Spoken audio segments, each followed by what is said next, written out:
कश्मीर में हुए खेलो India water sports festival में आपका स्वयं का अनुभव कैसा रहा? पहली बार कश्मीर गई थी? हाँ सर, मैं पहली बार कश्मीर गई थी। हम लोग को उधर खेलो इंडिया फर्स्ट खेलो इंडिया वाटर स्पोर्ट्स फेस्टिवल आयोजित किया गया था। उसमें मेरा 2 इवेंट था, सिंगल 200 मीटर और 500 मीटर डबल में, और मैं दोनों में गोल्ड मेडल हासिल किया हूँ सर। अरे वाह, दोनों में लाई हो। Yes sir. बहुत बहुत बधाई। Thank you sir. अच्छा रश्मिता, वाटर स्पोर्ट्स के अलावा आपकी क्या हॉबीज हैं?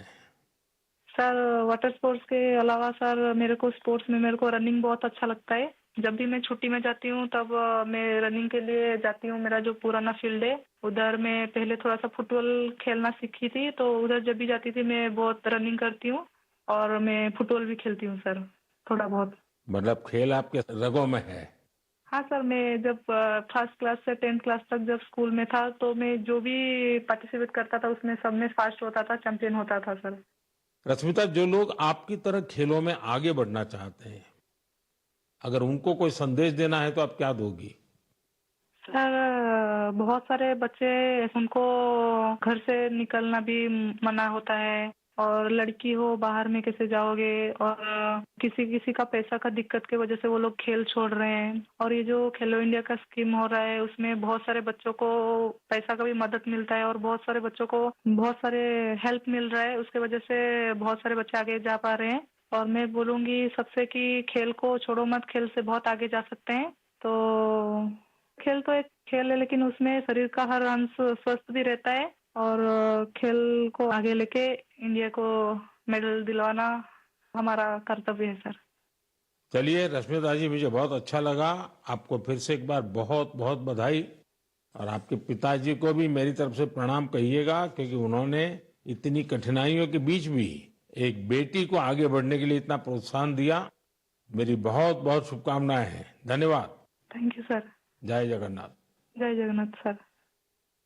मोहसिन अली, नमस्ते। नमस्ते सर। मोहसिन जी, आपको बहुत बहुत बधाई और आपके उज्जवल भविष्य के लिए बहुत बहुत शुभकामनाएं। Thank you sir.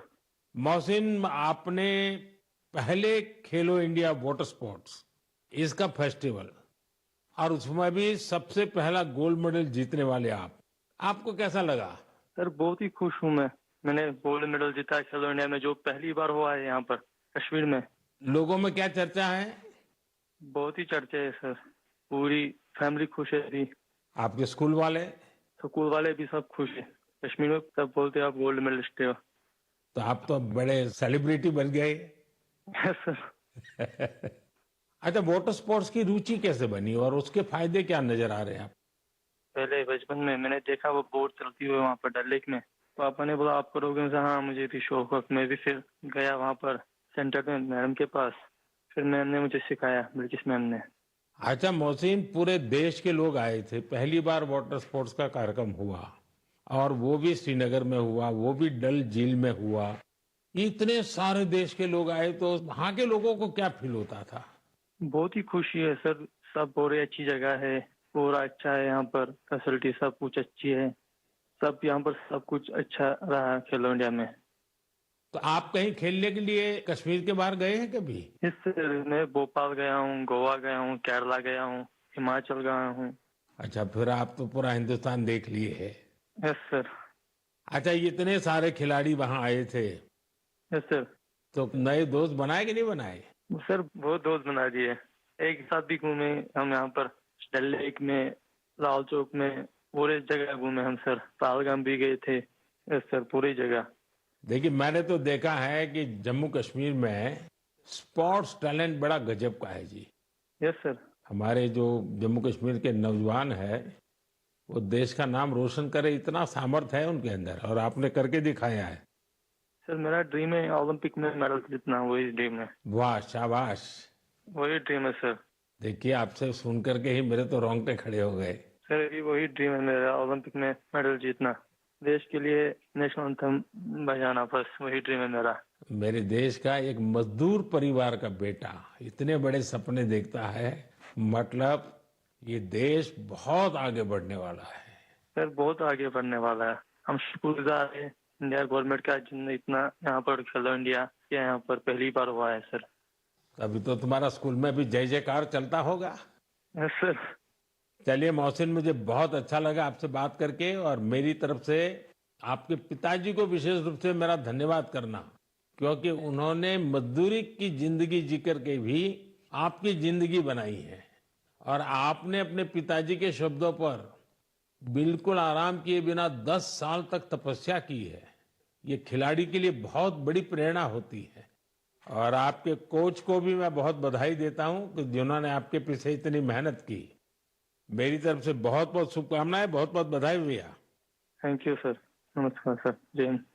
साथियों, एक भारत श्रेष्ठ भारत की भावना देश की एकता, देश के विकास के लिए बहुत जरूरी है, और निश्चित तौर पर खेल इसमें बड़ी भूमिका निभाते हैं। और इसलिए ही तो मैं कहता हूं, जो खेलता है वो खिलता है। हमारा देश भी जितनी टूर्नामेंट खेलेगा उतना खिलेगा। आप दोनों खिलाड़ियों को, आपके साथियों को मेरी बहुत बहुत शुभकामनाएं। मेरे प्यारे देशवासियों, आपने यूपीएससी का नाम तो जरूर सुना होगा। ये संस्था देश की सबसे कठिन परीक्षाओं में से एक सिविल सर्विसेज का एग्जाम भी लेती है। हम सब ने सिविल सर्विसेज के टॉपर्स की प्रेरणादायी बातें अनेक बार सुनी है। ये नौजवान कठिन परिस्थितियों में पढ़ाई के बाद अपनी मेहनत से इस सर्विस में जगह पाते हैं। लेकिन साथियों, यूपीएससी की परीक्षा की एक सच्चाई और भी है। हजारों ऐसे उम्मीदवार भी होते हैं जो बेहद काबिल होते हैं। उनकी मेहनत भी किसी से कम नहीं होती, पर मामूली अंतर से वो अंतिम सूची तक नहीं पहुंच पाते। इन उम्मीदवारों को दूसरी परीक्षाओं के लिए नए सिरे से तैयारी करनी पड़ती है। इसमें उनका समय और पैसा दोनों खर्च होता था। इसलिए अब ऐसे होनहार विद्यार्थियों के लिए भी एक डिजिटल प्लेटफॉर्म बनाया गया है, और इसका नाम है प्रतिभा सेतु।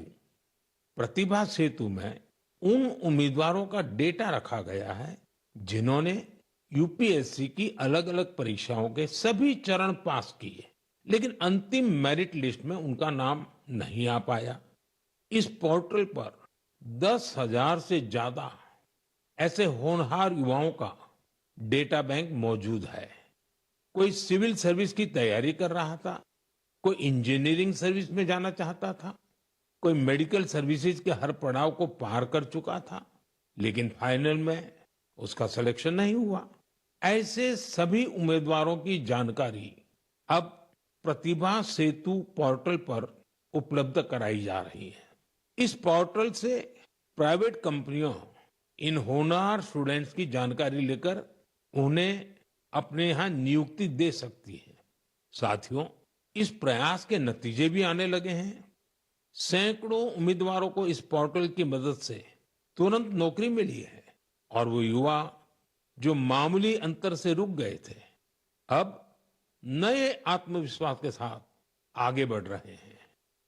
मेरे प्यारे देशवासियों, आज पूरी दुनिया का ध्यान भारत की तरफ है। भारत में छिपी संभावनाओं पर दुनिया भर की नजर है। इसी से जुड़ा एक सुखद अनुभव मैं आपसे साझा करना चाहता हूं। आपको पता है कि आजकल पॉडकास्ट का बहुत फैशन है। विभिन्न विषयों से जुड़े पॉडकास्ट को भांति भांति के लोग देखते और सुनते हैं।